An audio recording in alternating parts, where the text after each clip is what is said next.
They say you never see it coming. But the truth is, you do. You always do. It just takes a while to admit to yourself what your gut's been quietly yelling for months. My name's Jonathan Laird. 42. Married. No kids, unless you count Emma's basil plant, which I accidentally killed last winter, and she still hasn't let go. I work in IT for a construction firm. Emma's in marketing. She loves her job, and I like mine just enough to keep showing up. We've been married 6 years. Not long enough for it to be a prison, but too long for it to be exciting. I used to love her in that whole my heart skips a beat way. These days, my heart mostly skips because I forget to take my blood pressure meds. The thing about Emma is she's sharp. Not in a cold way, not icy. More like crisp. Like she's always 2 moves ahead in a chess game you didn't realize you were playing. I used to love that about her. Now I feel like I'm losing, and I don't even know the rules. Anyway, this story doesn't start with suspicion. It starts with home renovation. We were redoing the guest bedroom. Emma wanted it to be her creative space, which was code for me doing the work and her pinning things on Pinterest. I tore up the carpet one weekend while she was at a work retreat. Found an old notebook behind the baseboard heater. It wasn't hers. Judging by the handwriting, it belonged to the couple who lived here before us. Pages of scribbled budgets and baby names. I should have thrown it out. Instead, I read the whole thing. There was something so innocent about it. 2 people trying to figure life out. Made me feel something. Regret, maybe. Or nostalgia for a version of our life we never actually had. Later that night, Emma came home early, smelling like hotel soap and lavender lotion. She dumped her bag in the foyer, gave me the usual peck on the cheek like I was her uncle at Thanksgiving, and said, "Did you remember to patch the drywall?" "No. How was your weekend?" Or, "Did you miss me?" "Just drywall." That was the first ping of static in my brain. But I didn't say anything. Just kept sanding the damn wall. 3 weeks later, she changed her work schedule. Said she was now hybrid and would be going into the office twice a week, Tuesdays and Thursdays. Weird, because her company had been remote for over a year. But hey, what do I know about marketing trends? She also got really into yoga. Started leaving early in the mornings in tight black leggings and a tank top, hair up in a bun. I once asked if she wanted company, figured maybe I could get into stretching or at least watch her do it. She looked at me like I asked to join a cult and said, "It's more of a personal journey." A journey, huh? So I let it go. Again, I'm not dumb. I know the signs. But knowing and believing are 2 different sports. She wasn't cold to me. That's the part that kept me off balance. She still made jokes. Still asked if I wanted sushi on Fridays. Still watched our Thursday crime show, curled up next to me, her head on my shoulder. But there was a hollowness to it. Like an echo in an empty house. I kept catching her zoning out. Not sad, not upset, more like distracted. I'd ask, "You okay?" And she'd say, "Just thinking." About what? Emma?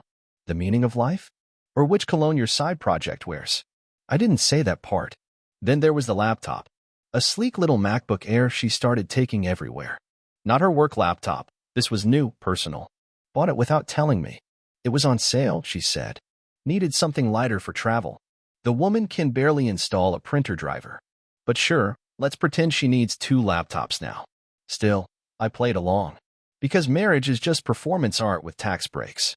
You nod, smile, and keep the plot moving until the script runs out. Then came the neighborhood cookout. That's when things started to click. Not all at once, just enough to raise the volume on the gut static. We live in a cul-de-sac in Raleigh. Pretty normal place. Grills, lawn chairs, too much potato salad. I was chatting with Greg, accountant, 2 kids, terrible at volleyball, when I noticed Emma wasn't around. Found her talking to one of the new neighbors. Guy named Blake. Moved in 6 months ago, works in logistics. Drives a charcoal gray Audi and talks like every sentence is a pitch. She was laughing. Not fake polite chuckles, real laughter. The kind I hadn't heard since 2019. The kind that used to be reserved for me. When I came up, her whole demeanor shifted. "Oh hey," she said, tone too high. I was not quite meeting mine. "You remember Blake, right?" "Sure," I said. "Nice car, by the way." Blake nodded like he'd just closed a deal. "Appreciate it." We talked a bit. Nothing interesting. But later, when she and I were cleaning up, I asked, "So, Blake's funny, huh?" She didn't miss a beat. "What?" "Oh, yeah." He told me a story about trying to barbecue frozen ribs. More on move. I nodded, pretending to scrub a plate, my mind running a mile a minute. "Here's what you need to know about Emma. She doesn't laugh at dumb stories. She laughs when she's charmed. And Blake? Blake was not funny, but he was new and mysterious and nearby. I started to watch more carefully after that. She started dressing a little nicer on Tuesdays and Thursdays. New shoes, a different lipstick shade. Said she was just trying something new. That's the line people give right before they burn their lives down. One night, I asked if she wanted to grab a drink after work. She hesitated, then said, "Can't. Already promised Kira we'd catch up. Kira lives in Colorado." So yeah, I knew, but I didn't have proof. Not yet. And here's where the real story begins. Not with the affair, not with the suspicion, but with a print job. Because as it turns out, my clever wife, my precise, calculated, secretive Emma, made one very human mistake. And that's how everything started to unravel. Here's the thing about living with someone for 6 years. You learn their rhythms. The way they shut a drawer with their hip. How they hum while brushing their teeth. The sound of them flipping pages when they're pretending to read but are actually scrolling through Zillow. So when Emma started getting up early on Saturdays to clear her mind, I noticed. Not because she told me, that part she kept vague, but because she used to sleep in like it was a competitive sport. Saturday mornings were sacred. Now, suddenly, she's up before me, showered, dressed, and out the door by 8 a.m. in full makeup. I asked her once, just once, where she was going. She said, "You know that little meditation center in Cary? They do drop-in sessions now. It helps me reset." Sure, because nothing says inner peace like $80 leggings and a latte afterward. But I didn't push. I didn't want to be that guy. The suspicious husband lurking behind curtains and sniffing receipts. I still wanted to believe we were just off, not doomed. Then came the print job. See, I work from home most days, except Wednesdays. Our home printer is old, clunky, and occasionally possessed by the spirit of 2006. Emma never uses it. She says it smells like melted plastic and sounds like a dying fax machine. She's not wrong. So when I got home late on a Wednesday and noticed the printer tray stacked with fresh pages, I paused. The top sheet had a bold title in the corner, Vendor Packet, Durham District Presentation. Nothing suspicious about that, right? Just boring corporate stuff. Except Emma doesn't handle vendor packets. She's in content marketing, not sales. And also, and this is important, she doesn't work with the Durham district. Still, I didn't want to be crazy. People move around in roles all the time. Maybe she was helping someone out. But as I flipped through the pages, a sticky note fell out. I stared at it. Written in her handwriting, unmistakably hers, it said, "Don't forget to update the date on his calendar. He'll be late again otherwise." Winky face. His calendar. I picked it up like it was radioactive. Who was he? Why was Emma printing work documents from a different department and leaving winky notes about managing some guy's schedule? I turned the packet over. There was a name in the footer. Blake Nichols, Regional Vendor Ops. Blake. No. No way. That guy from the barbecue? My gut didn't drop, it clenched. Like it was bracing for a crash. I checked the print log on the PC Emma had logged in under guest.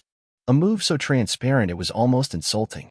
Now I'm not a hacker, but I'm no slouch either. I work in IT, remember? And even though I wasn't about to go full digital stalker, I figured a few harmless questions might clarify things. So the next day, I called her office. "Hi, I'm trying to reach someone in vendor ops. I was given Blake Nichols' name. Is he available?" "Oh," the receptionist said brightly. "Blake? He's actually out today, but I can connect you with someone else in his department." "No worries," I said. "He's in the Durham office, right?" Silence. "No, he's based out of the Raleigh office." Click. I hung up. Emma had said she was heading into Durham that morning. Now we had ourselves a timeline problem. I didn't say anything that night. Instead, I made her favorite dinner. Chicken marsala, garlic bread, the whole bit. She came home late, traffic, of course, and looked surprised when she walked in. "You cooked?" I nodded. "Figured you'd be hungry after all that driving." She smiled, sheepish. "I actually wasn't in Durham. Plans shifted. I ended up staying in Raleigh." "Huh." I kept my tone casual. "Weird, you said Durham this morning." She blinked. A slight beat. Did I? I must have misspoken. I let it go. I wanted to watch her lie without flinching. And she did. That's when I knew. But still, no proof. Just breadcrumbs. So I decided to get clever. The next Tuesday, I worked from the Panera near her office. I sent her a text around 4 p.m., thinking of picking you up. "Want to grab a drink after work?" No reply. I waited. At 5:03, I saw her walk out the building. She wasn't alone. There he was. Blake Nichols. Tall, annoying, Audi-driving Blake. They weren't holding hands, but the body language said plenty.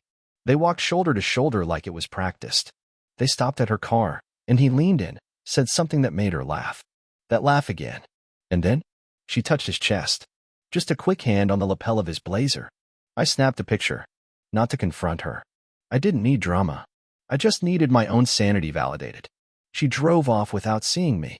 That night, she was warm, talkative, told me some story about a coworker's birthday and how everyone sang too loudly. I asked her if she'd gone out for drinks. No, I was too wiped. Just wanted to come home. Another lie. Delivered like a pro. Now here's the part where most guys panic. They explode. Go through her phone. Call the guy. Shout in the driveway. But I'm not most guys. I waited until Friday. Then I asked her for a favor. Hey, my sister's printer's acting up. She needs to borrow ours for the weekend. Mind if I drop it off? She didn't even blink. Sure, it's not like I use it. Bingo. I took the printer and replaced it with an identical one I bought from Craigslist that night. I swapped serial numbers and everything. Took hers to my buddy Nate, who works in forensics tech at a law firm. What am I looking for? He asked. Anything. PDF histories. Cached files. Temp saves. Just tell me if it's boring, or if I should pour a drink. 2 days later, he called. John, buckle up. I drove over and saw the files. She hadn't just printed that one vendor packet. She'd printed dozens. Hotel itineraries for team retreats in Chapel Hill. 2 train tickets to Asheville, not under her name, but Blake's and a woman named Sarah Benton. A made-up alias using her middle name and her old college surname. Creative, I'll give her that. There were emails cached in temp memory. Little flirty notes. Plans. List of things to pack. And then, the one that hit me square in the gut. A document named Gift Ideas for Blake, Do Not Print. Oops. The file was last printed 3 weeks ago. It included a list of cufflinks, vintage records, and get this, new watch to replace the one from his ex. Not one item for me. I stared at that list like it was written in fire. So that's how I found out. Not through her phone. Not from a text. Not from some suspicious dinner bill or strange hotel charge. But from a printer. A dusty, loud, forgotten relic of tech that Emma once called useless. Turns out it's the only honest thing in our whole damn house. She came home that night, and I made small talk. Said I had a busy week ahead. I asked if she wanted to go to Asheville sometime soon. Maybe a little getaway. She said, God, yes. That would be amazing. Lied through her teeth. She'd already been. With him. I smiled. Let's plan it. Soon. She smiled back, like I was still her fool. But I wasn't. Not anymore. What she didn't know is that the real trip was already in motion. I had a plan. And this time, I was 2 moves ahead. I didn't sleep much the night after confirming everything. Not because I was upset that storm had already passed. No, it was something worse. I was wide awake with clarity. And let me tell you, that kind of calm, that dead silent focus that replaces heartbreak, it's dangerous. Emma, blissfully unaware, spent that Saturday organizing her closet. She played music from her college days and hummed like someone in a coming-of-age montage. I just watched her for a minute while pretending to fix the sink. The same Emma who told me last week she needed emotional space to think through our future. Right. Because nothing clears your head like hotel sheets and brunch with your coworkers zipper down. But I didn't say a word. Not yet. The goal wasn't confrontation. Not until it was earned. Sunday morning, I had everything I needed. The emails, the itinerary, the gift list. I printed 1 copy of each, then deleted the digital traces from Nate's USB drive and tossed the burner printer in a donation bin behind the library. Let someone else enjoy the machine that broke my marriage. That night, I made a reservation at a downtown place Emma had mentioned in passing. That new place on Morgan, with the wine flights and ridiculous desserts? I called and got us a table for 2. She lit up when I told her. Jonathan, she beamed. You never do stuff like this. Yeah, I know. She wore a green dress I hadn't seen in months, the kind that made waiters forget how to talk. I almost laughed when she stepped out of the bedroom. She looked like someone trying to remind herself that she was still desired. Still dangerous. She kissed my cheek. You look nice. I smiled. You look like a woman with secrets. She raised an eyebrow. Excuse me. Nothing, I said. Let's go. Dinner started normal. Charcuterie, overpriced small plates, her explaining the difference between Malbecs and Shirazes like she'd grown up in Napa. I nodded, asked just enough questions to keep her going. I knew I only had until dessert to make my move. I needed her disarmed, comfortable. When the check came, she leaned in. This was really sweet of you. What's the occasion? I handed her the little manila envelope I'd slid into my coat pocket. Just something I thought you'd want to see. She took it with a half smile, expecting a love letter or concert tickets. What she got was a 2-page itinerary for a wellness retreat in Asheville, a printed email thread titled, Thursday Night Plans Face-Blowing Kiss, and a receipt for 2 drinks from a bar she told me she'd never been to. Her face didn't fall. It froze. Like someone hit pause mid-breath. She stared at the papers for a good 10 seconds, then looked up. Jonathan. I don't know what this is, eh? Yeah. I said, you do. Keep reading. She flipped to the last page. The watch. The cufflinks. The playlist titled for Blake. She exhaled, not crying, not angry. Just slowly, like someone letting air out of a lie. Okay. I tilted my head. That's all you've got? She stared at her wine, then at me. I guess I should have known you'd find out eventually. I nodded. You should have. I'm not stupid. I never said you were. Didn't have to. She folded the papers neatly, not tearing them, not tossing them, just folding, like she was organizing receipts. This isn't how I wanted this to go. I laughed. Really? You had a preferred breakup script in mind? Should I be bleeding a little more? Maybe shout in public. She closed her eyes. John, can we not do this here? No, Emma. This is exactly where we do this. You lie in private. I confront in public.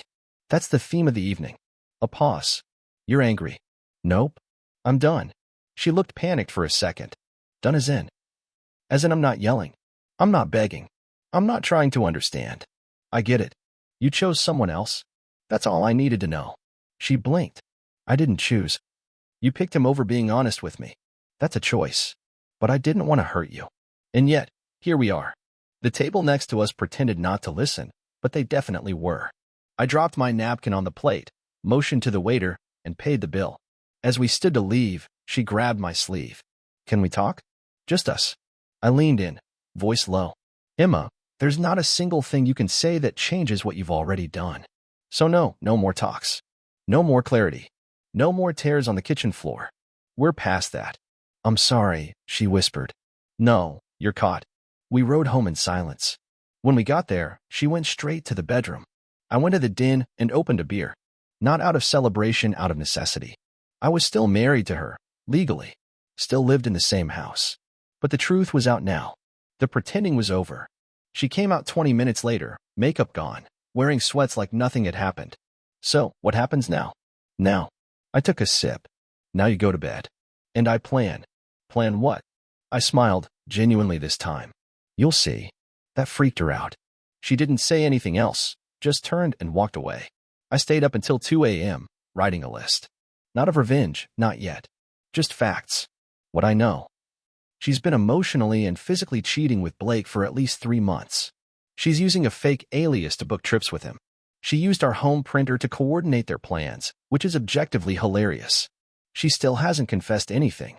Only admitted when cornered. What she doesn't know. I have every file. I have copies stored. I've already called a lawyer. The next day, she made me coffee. Real sweet. Like it was 2018 again. I took it, drank it, and thanked her. Then I went into the guest room and started setting up my own space. She watched from the hallway, biting her lip. You're not leaving? She asked. Nope. But I thought. You don't get to dictate how this ends, I said. You had your turn. And that's when she realized something she hadn't considered. I wasn't going to blow up. I was going to take my time. She looked scared for the first time since this began. Good. Because confrontation wasn't the climax. It was the trailer. The real show was coming. And it was going to be brilliant. You ever notice how cheaters assume you're going to self-destruct? Like, they're prepared for tears, shouting, maybe a dramatic suitcase tossed down the stairs. But what they're not ready for, what truly scares them, is when you stay calm. When you get quieter, not louder. That's where the power is. So I didn't rage. I didn't throw her clothes on the lawn or key Blake's Audi. Instead, I set out to do something far more satisfying. I made Emma irrelevant. The plan took 3 weeks. Not because it was complicated, I'm not orchestrating some Hollywood caper here. I just needed time and the right audience. Because revenge isn't about punishment. It's about presentation. First, I reactivated my old social media. I hadn't used it since 2017 when the algorithm thought I was interested in CrossFit and conspiracy theories. But I dusted it off and started posting again normal stuff. Coffee shop shots, walking the dog, tagging a few friends at a brewery. Harmless. Just enough to remind people that I existed and I was still standing. Emma noticed. On day 5, she asked, "You back on Instagram?" "Yeah," I said casually. "Just reconnecting." A lot of people thought I died or went off the grid. She smirked like she wanted to say something, then didn't. Perfect. The next step? The charity event. There's a local nonprofit I've volunteered with on and off. Tech mentorship for kids. Good people. Turns out they had a spring gala coming up, fundraising, open bar, the usual donors in cocktail attire kind of thing. I emailed them. "Hey, if you need any help with AV or logistics, I'm available." They replied instantly. "Absolutely, Jonathan. Can you run the slideshow?" Could I? I insisted. Emma used to go to this event with me. It was her excuse to wear something sparkly and drink too much white wine while networking with people she called useful. This year, she'd skip the RSVP, probably assuming I wouldn't go. Or maybe Blake didn't like galas unless they had a valet. I didn't just attend. I hosted the damn slideshow. And I made sure I looked like someone who had completely moved on. My friend Andrea came with me. We've known each other since college, never anything romantic, but sharp, funny, and very easy to smile around. She agreed to be my +1 the moment I explained the plan. "Wait," she grinned. "You're using a charity event as a soft revenge vehicle?" "I'm in. I'm dressing to kill." And she did. The night went exactly how I pictured it. Andrea and I walked in, smiling, laughing, completely at ease. And wouldn't you know it? Emma was there after all, came with her boss last minute. She spotted us the moment we stepped inside. She froze. Like she just realized the movie she thought she was starring in had been recast. Andrea leaned in, not missing a beat. "Is that her?" "Yup. She looks like she just walked into an ambush." "That's because she did." Emma approached us during appetizers. "Oh, Jonathan. Hi. I didn't know you were coming." "I volunteer every year," I said cheerfully. "You remember Andrea, right?" Emma nodded, doing her best to mask the calculation behind her eyes. "Sure. From school." Andrea gave her a warm, icy smile. "Hey, Emma. Love that dress." Makes a bold statement. I nearly choked on my drink. Emma turned to me. "So, how have you been?" "Great, actually. Really good. Been reconnecting with a lot of people. Getting out again." "That's good." Her boss called her over before she could say more, but I saw the flicker in her face. That look of uncertainty. Doubt. It wasn't jealousy. It was confusion. She didn't know what game I was playing. And when someone loses control of the script, it shows. The best part? I didn't say one cruel thing. Didn't even bring Blake up. Just let her simmer in ambiguity. After the event, Andrea and I went out for a late drink. She toasted me across the table. To strategic pettiness done right. And that was just the opening act. The real revenge came the following Monday. I filed for separation, not divorce, not yet. Just legal separation with property boundaries and asset protections. Quietly. No drama. I had the paperwork ready, and I dropped it on the kitchen table that morning with a sticky note. "Please review before Thursday." She found it after her yoga class and marched into the den. "Are you serious?" she said, holding the folder. "Completely," I said without looking up from my laptop. "This is separation?" "Yep. But we haven't even talked about things." "Nope. You avoided that part when you started sneaking around. You're just doing this now? Out of nowhere." I looked at her. "It's not out of nowhere, Emma. You chose another relationship. I'm just making it official. I didn't choose." "Stop saying that. If you didn't choose him, then what exactly were you doing? Performance art?" She went quiet, folded her arms. "What about the house? The accounts? I already spoke to a lawyer. I'm not asking for much. Just my half of everything and a clean exit." She looked stunned. "You're really not going to fight me on this?" "Nope." "You're not going to try to fix this?" "Nope." That hit her harder than I expected. Because it wasn't punishment, it was indifference. I wasn't angry anymore. I was done. Fully, truly done. She walked out of the room, papers in hand, and didn't speak to me again for 2 days. And then came the finale. I posted a photo, just one, on my newly polished Instagram. It was me and Andrea at the gala, smiling, drinks in hand, under those string lights they love to hang at charity events. No caption, no hashtags, just a message sent loud and clear. It blew up. Old coworkers, friends, even a couple of Emma's former colleagues liked and commented. One guy, Kyle, who used to intern under Emma, messaged me privately. Dude, way to level up. Emma saw it. Of course she did. I could tell because the next night, she knocked on my door while I was watching TV. I saw your post, she said. Cool. You and Andrea looked close. I muted the TV. Did you need something, Emma? She stood there a minute. I just wanted to say I didn't expect this from you. You didn't expect me to handle things like an adult? With dignity? Yeah, that tracks. You're not even trying to save this. I already saved myself. That was the only thing worth saving. And I closed the door. I could hear her standing out there for a second, waiting, hoping maybe I'd reopen it. But I didn't. She went back to the guest room. Alone. No screaming. No door slamming. Just silence. That's how you take back power. You don't swing. You don't stab. You let them see what life looks like when they're not at the center of yours. And Emma? She was no longer the main character in mine. Emma started leaving earlier in the mornings. She'd tiptoe out the door like a teenager past curfew, keys in one hand, travel mug in the other. No more passive-aggressive sighs while rummaging for her scarf. No more, do you know where my keys are? Games designed to get me to look at her. Now she moved like a tenant, not a wife. Which was exactly how I wanted it. We weren't talking. Not really. We shared the space like coworkers who used to date, polite, quiet, tense. She signed the separation paperwork, didn't contest a single line, which was her way of pretending she was still in control. But the silence was killing her. I saw it in the way she lingered in doorways. The way she paused before going to bed, like she might say something. The way she watched me from across the living room when she thought I wasn't looking. The real kicker? Blake was gone. Found out from one of Emma's friends, unprompted, like she was desperate to spill something juicy. Apparently Blake had taken a sudden job opportunity in Denver. It's so fast, she told me over coffee, Emma didn't even get a proper goodbye. No, I bet she didn't. Because men like Blake don't do goodbyes. They ghost and reappear in group photos 6 months later next to a new woman and a Labrador. So now, here we were.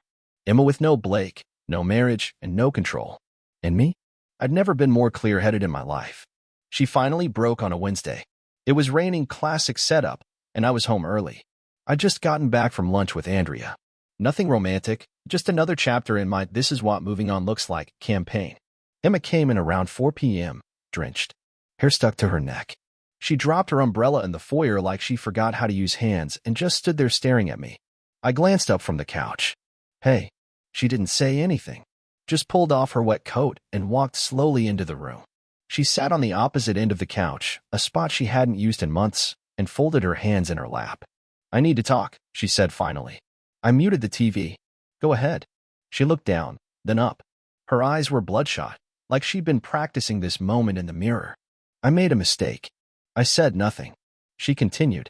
A huge, terrible mistake. I don't expect you to forgive me, Jonathan. I really don't. But I need you to understand that what I did, it wasn't because I didn't love you. Spare me, I said. That caught her off guard. Sorry, she said quickly. I just mean, it wasn't about you. That's what everyone says when they betray someone, I replied. Like that makes it better. Like taking a blowtorch to our life is somehow less brutal because it wasn't personal. She looked down again. It didn't mean what I thought it would. What, the affair? She nodded. I leaned back. Yeah, it usually doesn't. Cheating always feels profound to the people doing it.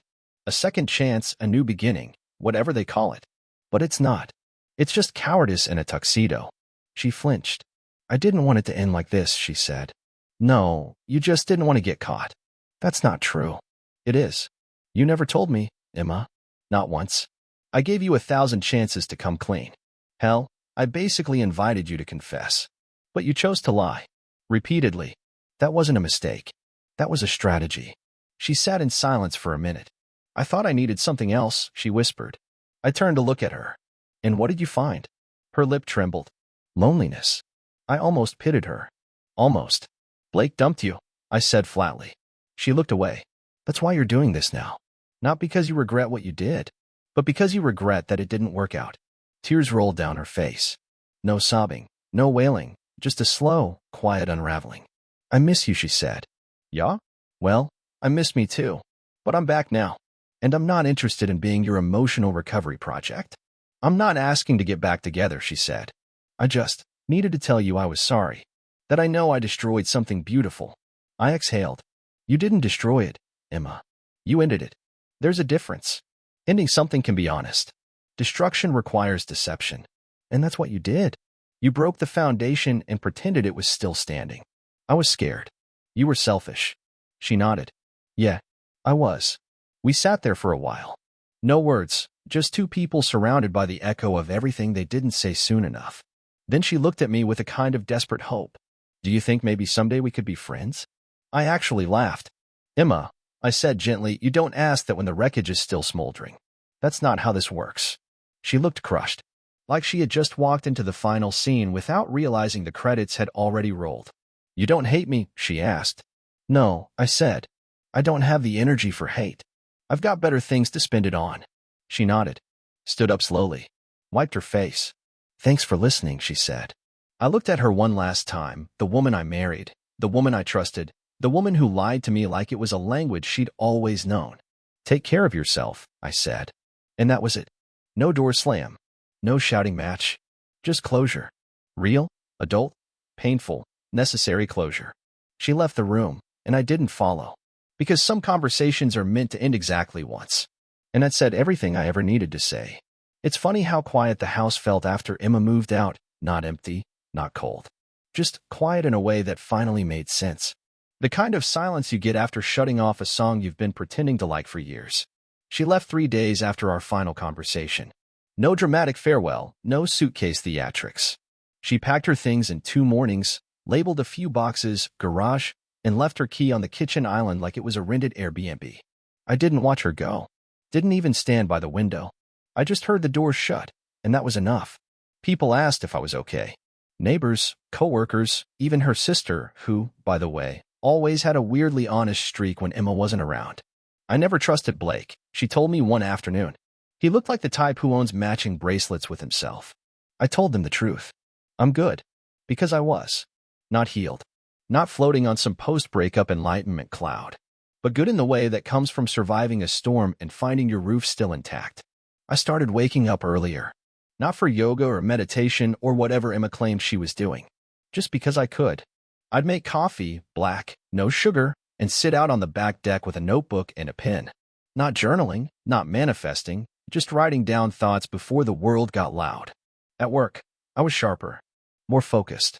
Turns out that when you're not expending half your mental energy pretending your marriage isn't imploding, you get a lot more done. My boss noticed. Gave me a shot at a bigger project. A team lead role. I took it. Said yes before I had time to second guess. My friends? The real ones stuck around. Some were awkward at first, unsure if I wanted to talk about it. Others went the opposite way and offered everything from boxing lessons to weekend fishing trips like we were avenging a mob hit. I appreciated both. And Andrea, she remained. Well, Andrea. Funny, direct, no nonsense. We kept hanging out. Nothing heavy. Just 2 people with history and no baggage. She never pried. Never asked how I was really doing. Just handed me another drink and told me stories that made me forget how betrayal had once lived in my house. One Saturday in May, we were at a food truck festival downtown. The weather was perfect, the kind of breezy, sunlit afternoon you think only happens in commercials for allergy meds. We were sitting on the curb, sharing fried mac and cheese balls, when she said, "You know, you're different now." I glanced at her. Is that a compliment or a red flag? Both. She grinned. You used to move like someone carrying something heavy. Like your marriage was always right behind you, waiting to make things weird. I thought about that. I guess it was, I said. And now, she asked. Now I just carry my own stuff. Feels lighter. We sat there a while, watching strangers dance badly to a cover band doing 80s hits. I realized then, I didn't hate Emma. I didn't wish Blake ill. I didn't even need an apology anymore. I had graduated from all that. She tried to call once. About a month after moving out. Unknown number. Straight to voicemail. Her message was short. Said she hoped I was okay. That she was in a place of reflection. That she hoped we could have a real conversation sometime. I never called her back. Because we already had the real conversation. The one where I told the truth, and she finally ran out of stories. There was nothing left to rehash. No scene left to reshoot. Some stories end not with a bang, but with a decision to stop giving someone the power to rewrite your piece. I sold the house a few weeks later. I'd originally planned to stay, maybe redecorate, but it never really felt like mine, even before things fell apart. It was a place filled with echoes, fake laughs, dodged questions, and a printer that betrayed her before she ever confessed. So I listed it. Got a great offer. Took it. Moved into a 2-bedroom condo downtown. Nothing fancy, but it has tall windows, clean light, and the kind of quiet that feels earned, not imposed. I bought a new printer. Just to be petty. Every once in a while, I still get asked if I'm seeing someone. And I tell them the truth. I'm seeing myself. Took me 42 years to meet the guy, and I like him. I'm not bitter. I'm not jaded. I just know the value of truth now, not in the poetic, movie monologue way. I mean real, quiet, hold it in your gut truth. The kind that doesn't need permission. The kind that doesn't flinch when confronted. Emma never got that. Maybe she will one day. But that's not my story anymore. Mine's about a man who figured out that love is only real when it doesn't require surveillance. That a relationship without respect is just a contract with nicer furniture. That forgiveness doesn't mean reconciliation. It means letting go of what poisoned you without wishing the same poison on them. It means walking away with your head high, your heart intact, and your printer under warranty. So here's to endings. The sharp ones. The quiet ones. The kind that leave space for better things. I don't know where life goes next. But I know this. Wherever it leads, I'll walk in without pretending. And that alone makes it worth the journey. The end. Subscribe to the channel